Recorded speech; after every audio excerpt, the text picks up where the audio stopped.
All right, I wasn't nervous before, but I just got there now. Okay, I'll start by a quick word of prayer, committing this time to the Lord.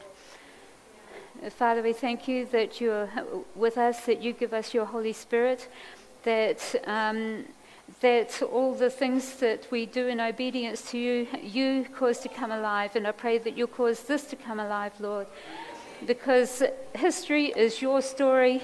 And even though some of it is secular, it is still about you. And so we ask for your blessing in the name of Jesus.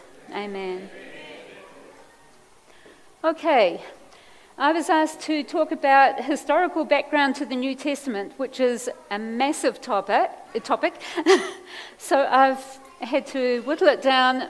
I've had a name change just today.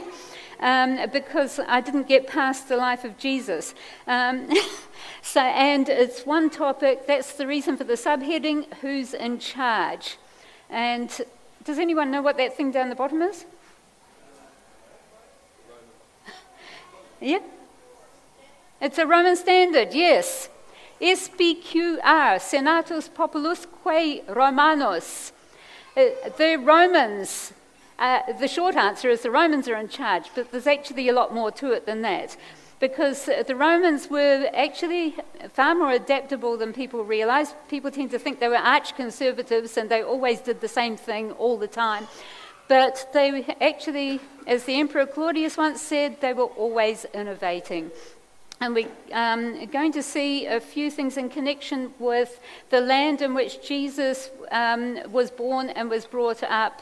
Some of the changes that came about in the course of his lifetime, at the time when he was born and in the course of his lifetime. Have I just killed it?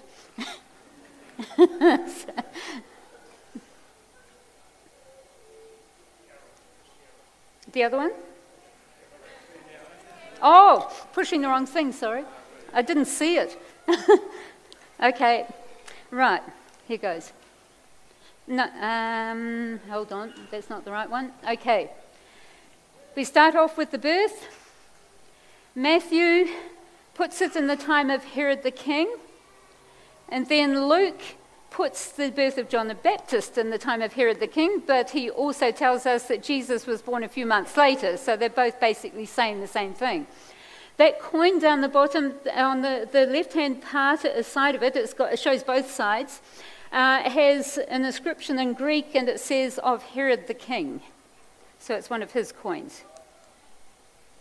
Okay, now this is where he ruled. You'll be familiar with one or two of these names probably, Galilee, Samaria, Judea, but maybe not the other lot. You don't need to know them. But that's part of what he ruled over. All the green stuff. But here's some more green stuff. But Herod's bit has shrunk into a very tiny little portion. He's between Syria and Arabia. And all the rest of it is Roman Empire. That purple bit is also Roman as well. That's Italy, and that's where the Romans came from. Oh, I pressed the wrong thing again. Sorry. Okay. Now, Luke has a person who was much more important than King Herod in the scheme of things, a guy called Augustus, and he mentions him in his birth story. He talks about a decree that was put out by Caesar Augustus, the guy that's in that statue there. And we'll come across that decree a bit later. I'm still pressing the wrong thing, sorry. Okay, the Romans didn't have any kings. They got rid of their last king about 500 years before the time of Christ. And rule at Rome was through a group of aristocrats.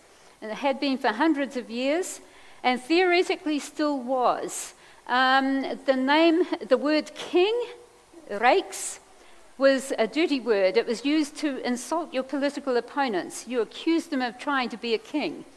Now, Augustus, we think of him as a kind of a king. We call him the first emperor, but that's not how he presented himself. If he had, his life would have been short, whereas he lived to old age. He says in the obituary that he wrote, very long obituary he wrote for himself, to put up outside his massive tomb, I excelled all in influence, but I held no more power than others who were my colleagues in the various offices of state. So I excelled all in influence, but I held no more power. Two key words there. Power is what you got through holding offices of state. It was your right to do certain things because you were in that position. So he's saying he had no more of that than anybody else who was doing the same job. But I excelled all in influence. That's okay. Everybody wants that. Influence was that thing that resulted from your prestige. You had earned it. You had earned the respect of your peers. And they were prepared to listen to you. So this is what he lays claim to. And that is the aspiration of every ambitious Roman politician at all times. And so now, the reality was somewhat different. He actually rose to power at the head of an army, but that side of things, once he'd eliminated his main rivals, that side of things had to be put aside, and he had to turn into a good civilian. All right, now, why do we have a king in Judea if the Romans are so averse to having kings in their own realm? That is because of circumstances and because of the Roman willingness to change according to circumstances. If we go back to the year 63 BC, this is actually the year that Augustus was born, so this is quite a way back. The Roman general Pompey was operating in the east. He wasn't there primarily to go and see the kingdom of Judea or to do anything in the kingdom of Judea, but they happened to be, there were two brothers who were fighting a civil war there, and both of them wanted to be king, or at least the supporters of one wanted him to be king. He was kind of like a figurehead, and the other one wanted to be king himself. So both of them asked him to intervene. Well, he couldn't support both. He chose one. He put the older one, the less ambitious one, Hyrcanus, into the position as king. Now, what that in effect was doing was putting Judea into Roman hands, because the Romans operated on a basis of obligation. I do you a favor, you owe me. I've made you king, you owe your kingdom to me, you need to work in step with me. You need to follow Rome's interests, support Roman foreign policy, pay whatever tribute is due, etc. That's taken for granted. All right, now come down in 23 years, and by the way, for those who don't know, when you're talking about dates BC, they go down towards the year 1. And so the bigger date is always the earlier date. Okay, in the year 40, both the Roman province of Syria, which was the main Roman province in the east, and the kingdom of Judea were overrun by Parthians from further east. Now, if you take a look at that light-coloured portion on that map, that is the empire of the Parthians. And if you take a look at the left-hand side where there's an arrow pointing to Syria, you've got Syria there and Judea down below it. This is what you're up against. It's no tin pot little kingdom having a bit of a go at one of the fringe powers of the Romans and hoping they'll get away with it. This is serious stuff. So they've overrun those two territories. Now, the Parthians got rid of Hyrcanus. They didn't just remove him, they killed him. Herod's brother perished in all this as well. Herod's family had supported Hyrcanus, and therefore the Romans. The Parthians installed someone on the other side, the son of the previous opponent. Herod fled for his life and wound up in Rome, where he was made king. So once again, we have an obligation thing, except that Herod actually hasn't got a kingdom yet. It's all just in theory, because the Parthians are still there. It took him 3 years with Roman help to get rid of them, and of course they had to go from the province of Syria as well. So now, once Herod was installed as king, he ruled as what the Romans called a friendly king. And it suited their purposes sometimes to have these people. They were of proven loyalty, and they had certain competencies that were useful to the Romans. The Romans couldn't be everywhere at once. But the deal was that he would agree to work in Rome's interests, same as the other guy earlier. Now, the key factors were that he should keep the peace. In other words, if there are too many rebellions going on in your realm, there's something not working, so we'll try something else, and we'll get rid of you and put another system in place. That was what the Romans did. Another thing he had to see to was that the taxes were paid, and that he cooperated with foreign policy. Now, that will be things like not making alliances with Rome's enemies and supplying troops if called on to do so, that kind of thing. But otherwise, as long as he kept to the basic rules, he ruled his own realm. And it would be hands-off as far as the Romans were concerned. Now, Herod became famous as a builder. He was famous for his generosity, not only with his money inside his own kingdom, but also with Greek cities and all sorts of places. He supplied money for building this and that and the other thing, including temples of pagan gods, because he was a Jew in name, but not really in heart. But the two that I've singled out here, both of them are from the kingdom of Judea. One is the harbour at Caesarea. There's a modern shot of it. Some of the other things that he did there can be seen as well. The thing with Caesarea is there's no natural harbour there, and he made one of the best harbours in the Mediterranean. So, I mean, this is no small thing. It was a huge undertaking. And then the temple in Jerusalem, the temple of God, that took ages. That was a big project as well, because it was not just a case of repairing what was there. It was pretty much a total rebuild, and it was increased in size and so on. Now, not everything was rosy for Herod. He had a number of wives, and when you have multiple wives, things tend to get a bit unstuck sometimes. And in the case of royalty, the way this happens is that one brother decides, I'm the eldest, I'm the next king. Another brother decides, my mother is more important than your mother, I'm the next king. And so you've got all this stuff going on, all this friction among the sons. And then you've got the fact that everybody knew that every now and then these things would get out of hand, and there would be a conspiracy to get rid of Dad ahead of time so that one of these guys could get in there.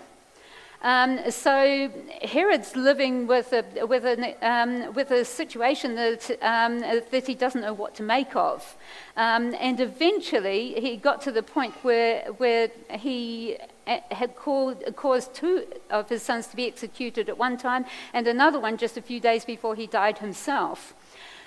So he's feeling under threat. Now, we don't know precisely when Jesus was born, whether it was before he executed the first two of those sons. It would have been before the third one.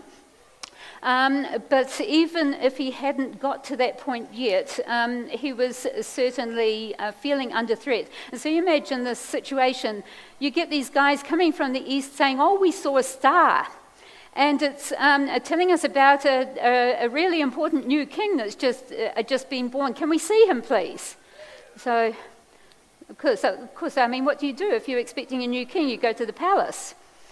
And so Herod's sort of thinking, oh my goodness, I'm in a land that has all these messianic promises, all these promises that there's going to be a Messiah rising up and leading the Jews to victory against everybody like himself and the Romans and what have you. I don't want this.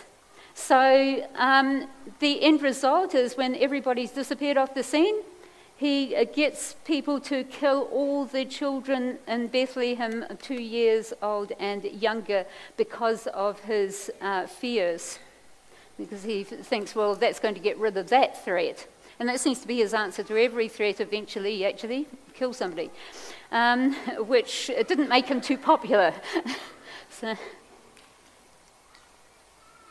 Okay, now, when it came... Oh, hold on, I might have gone one too many there. Oh, no, I haven't. Yes, I did. Okay. All right, Herod died in 4 BC. Now, that immediately tells us something about Jesus.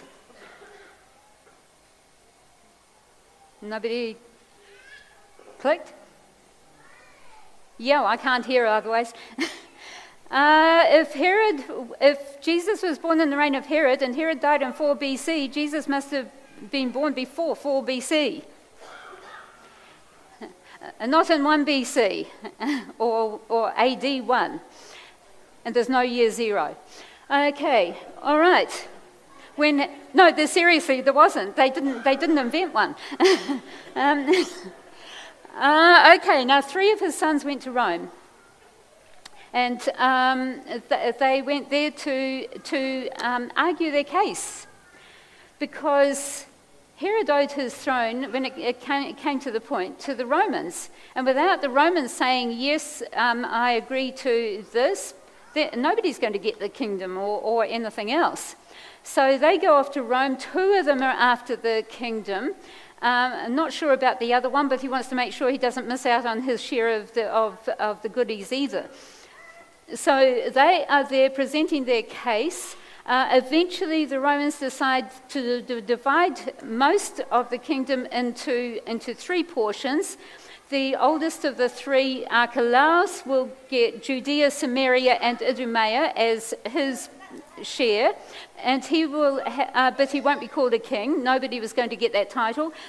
His younger brother, younger full brother, Herod Antipas, was going to get Galilee to the north of those ones, and Perea, which was to the east. And finally, another brother called Philip was going to get those ones with the funny names that you saw on that earlier map, further up north and further east again.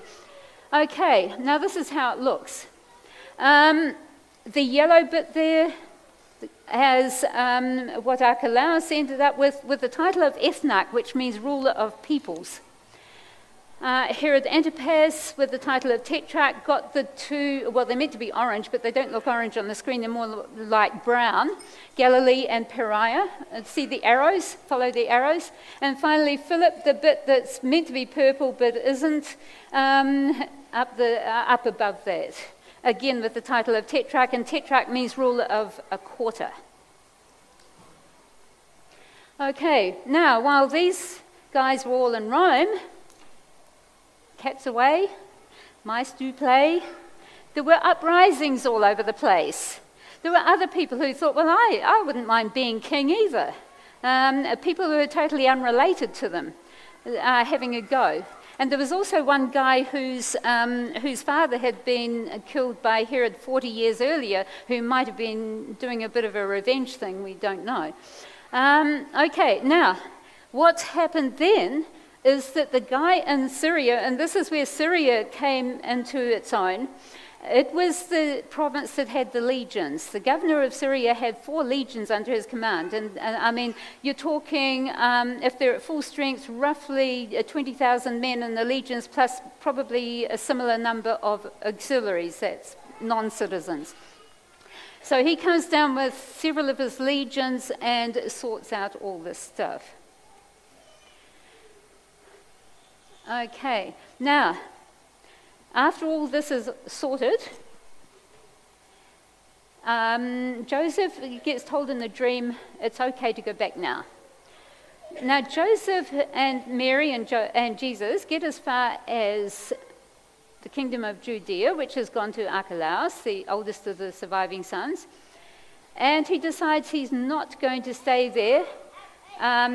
He because he's scared. It says he was afraid. That kind of tells us that Archelaus has already got a bad reputation, and that shows through a bit later as well. So instead, the family returned to Galilee, to the where Herod Antipas, the younger brother, was ruling. And they went to this very tiny little village of Nazareth. In fact, it's so tiny that some scholars thought that there was nobody living there in this period at all. But that's actually wrong. They found stuff like this. Okay, so estimates on the basis of the amount of space given over to habitation, because they know where the cemetery is, and the cemetery was outside the habitation area. Estimates are between 200 and 400 people. That's not a lot. So, and there were Jews. It was a Jewish settlement. So what Jesus was going to get was plenty of opportunity to learn about God, but he was going to be pretty sheltered from the outside world. However, there were some opportunities to connect with the outside world, and this is one of them. Two of them, actually. About 5 kilometres away from Nazareth was a really important place called Sepphoris, which was a royal city, and Antipas happened to decide that he was going to rebuild the place. So there was plenty of work going, especially if you were able to work with stone and stuff like that, and not just wood. So it is possible that Joseph might have got some work over in the big city. That is obviously speculation, but it wasn't far away. And some people have wondered how much work would keep a builder going in a little place like Nazareth. And then there were major trade routes, not actually going through Nazareth, but going nearby, several of them. I mean, main ones, going through to Egypt and places like that. So again, the opportunity was there if you wanted to make the effort to come across people other than the people that you were living with. All right, back to Judea. We find in AD 6 a census is taken, and so we're back to that one that I said I'd come back to. I gave you the first part of the first sentence. Now I've given you the whole of that sentence plus the next sentence. Now, there are two censuses going on here. The first one was at the time when Jesus was born. That's the one in the first sentence. The decree that everyone should be registered. The second one, this was earlier than, that is the one when Jesus was born, was earlier than the one that took place when Quirinius was governor of Syria. The one in AD 6 is the one that took place when Quirinius was governor of Syria, not the other one. Jesus can't have been born in AD 6. It makes a terrible mess of the maths. Not to mention the mention of Herod. Okay, so what has happened? Well, this is the start of the kingdom of Judea. I was going to say the kingdom, but no, of Judea becoming a Roman province. Now, I don't know quite how badly Archelaus behaved, but it must have been pretty bad, because look who went to see the Romans, and look at what they said. The Jews and the Samaritans. If you know anything about the Jews and the Samaritans, they tried to avoid one another. They didn't like one another. And there are delegations from both of those, both saying the same thing. Please get rid of this guy and come and take over yourselves. I mean, telling the Romans to rule directly. As I say, it must have been pretty bad. Now, this does not affect the other two brothers. Herod Antipas and Philip keep their tetrarchies. So what you've got is a situation where you've got a Roman province in the southern area, and you've got two sons of Herod ruling in the other areas, including the area where Jesus grew up, because he grew up in Galilee, which was under Herod Antipas, not under the Roman administration. So he actually didn't come under direct Roman rule while he was growing up at all. And if he ever met a Roman at that stage, I don't know about it, because there's not much known about his childhood. Now, for ruling the province, this is considered a small province. It's even smaller. The kingdom of Herod's been divided into 3. You have a Roman prefect put in place. That's his title, praefectus. He was appointed directly by Augustus because these regions in the east here were part of Augustus' own province. He had a very large province that consisted of a number of what we would call separate provinces, but this is the way he worked it. So this guy was directly answerable to Augustus. But while he was actually there on the spot, because Augustus wasn't there, he was also answerable to the governor of Syria to his north. So he would keep an eye on things and make sure that nothing got out of hand. If he did, he was in a position to intervene. Now, the prefect was an upper-class man, but he was not a member of the Senate. He's not an inferior, but he's not in the Senate. Okay, he had what are known as auxiliary forces, not legionary troops. They were up north in Syria. He had 5 cohorts of them in Caesarea, and he had 1 in Jerusalem.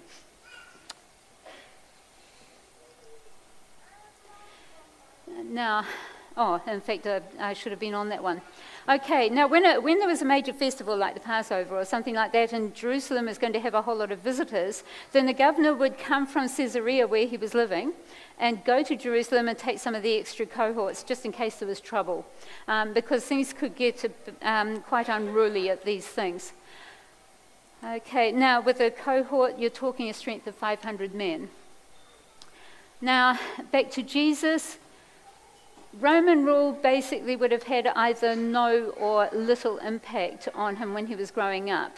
The only time we know of, for sure, that he went even to Jerusalem for a festival was when he was age 12, and that's because Luke tells us so, because he managed to stay behind when everybody else took off, and they had to go back and look for him, and found him surrounded with all the teachers having a good time.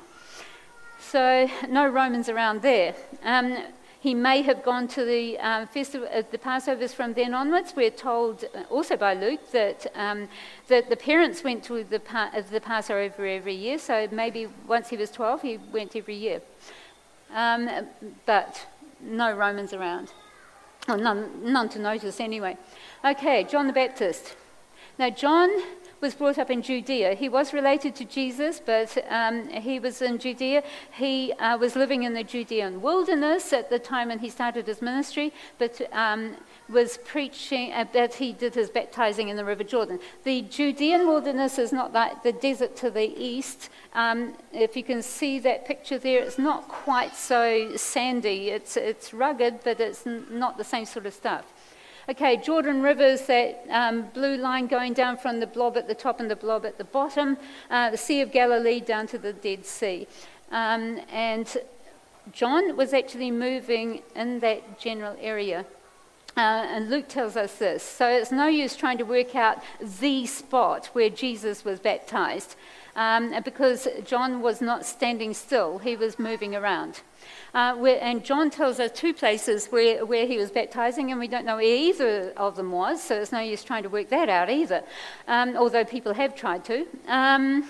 Now, one of those was actually on the eastern side of the Jordan. We don't know how often he was on the eastern side, but when he went over onto the eastern side, he was actually outside of the Roman province of Judea, and he was in the territory of Herod Antipas, because Herod Antipas had a place called Perea as well as Galilee, and it went along that eastern seaboard. And that meant that if he upset Herod Antipas, as he did, Herod Antipas could do something about it. So John was eventually arrested and executed. Now, Josephus, the Jewish historian, says that Antipas was alarmed because he could easily get a following if he wanted to have a rebellion. Luke says something more specific. He says that John was criticizing Antipas for marrying his brother's wife. And this is not just when the brother is dead. The brother's actually still alive, so that makes it even worse. Okay, now John was put in the fortress of Machaerus. That's the archaeological excavations. Fortresses usually stood on hills that helped to keep the enemies, give the enemies problems.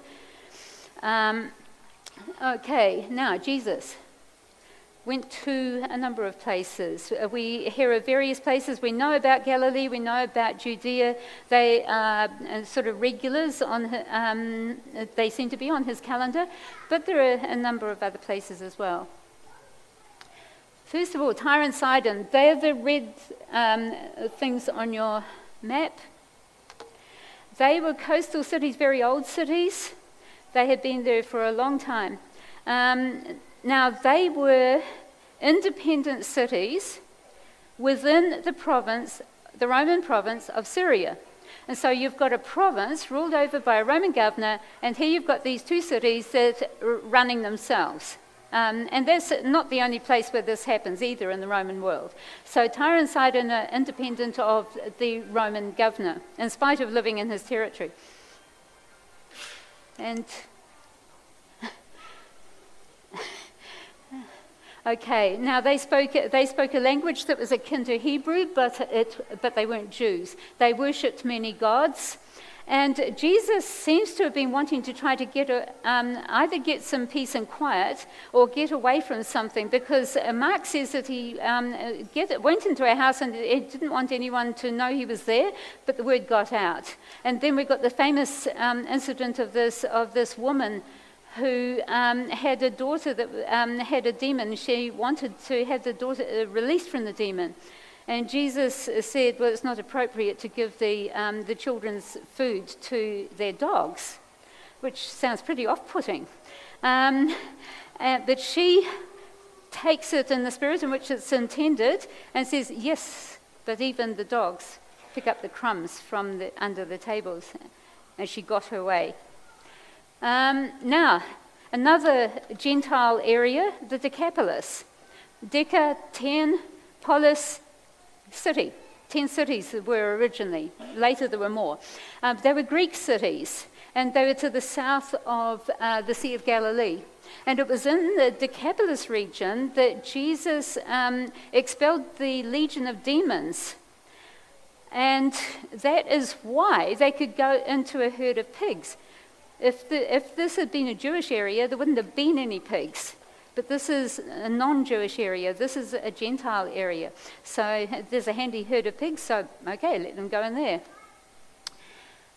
And another suggestion that has been made, when Jesus told the story of the prodigal son, or it's sometimes called the lost son, when the son was desperate, he went and hired his labour to a citizen of the country he'd gone to feed pigs.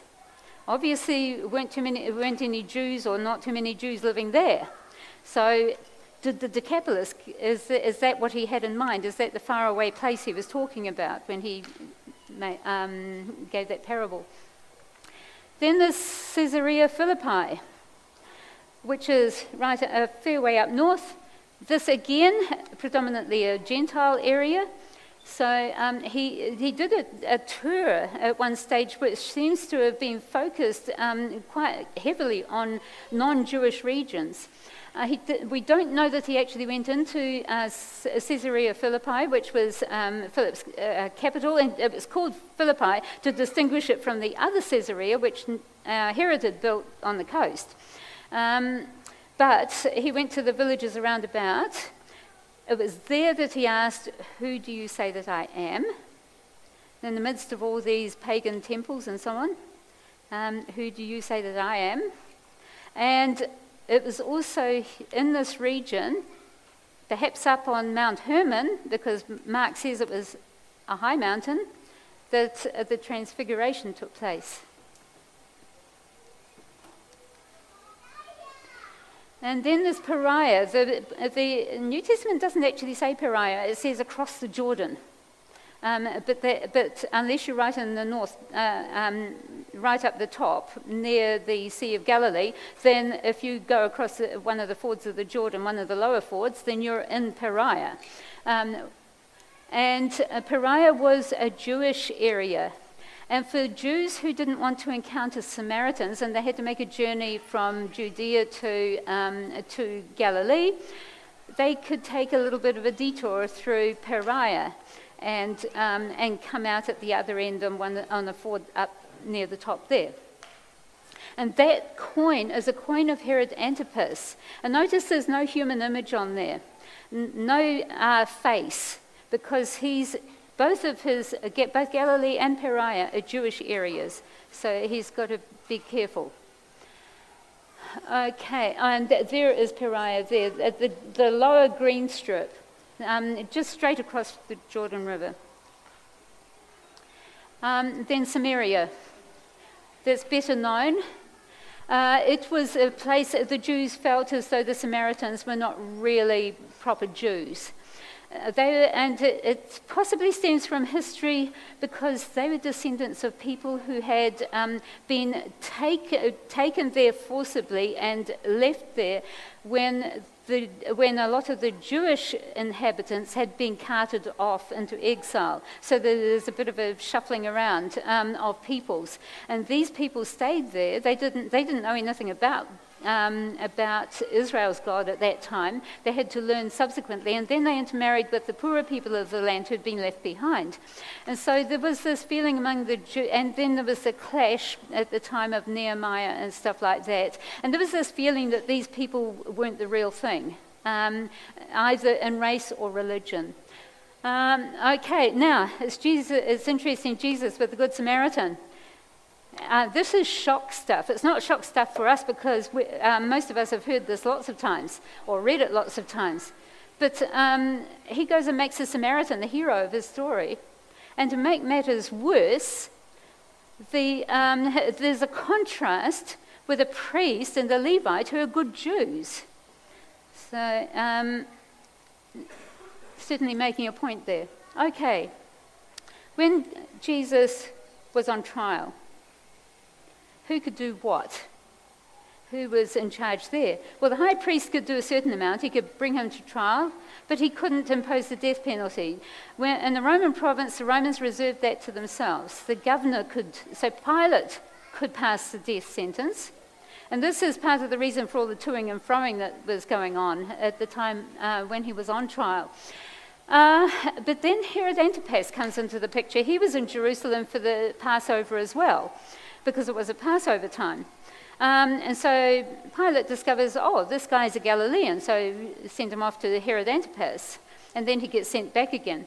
But the thing is, if you're Herod Antipas, here's the Roman ruler, you're in his territory, not your own territory, and the same with Jesus. He's not in Galilee anymore, he's in Judea, he's in Jerusalem. So it's actually for Pilate to make the call, in spite of the washing of the hands. Okay, now, obviously the Romans, at the back of all this, are in charge in a secular sense, but they put things in place. They delegate, they change structures, they give privileges where they feel that they're deserved, etc. But there is behind all of this the planning of God, because it's at this time of history and at no other time previously that the way had been prepared for the spread of the gospel, and prepared in so many ways. You had the famous Roman peace, which was not peace throughout everywhere, especially on the borders, but it was much more peaceful than it had ever been before. Then there was the ability to go across borders. When Jesus went on that tour that I mentioned to you, he went from Galilee to the province of Syria, to Tyre and Sidon, down to the Decapolis, up to Caesarea Philippi, all without having to produce a passport. And then another thing, a Roman road. The Roman military were great on road building. This particular road goes back several hundred years before Jesus. It's in Italy, and parts of it are still in use. That figure, I don't know if you can see a figure on it there. I think he's on a bicycle. He's actually using the road. So that is the completion. Okay.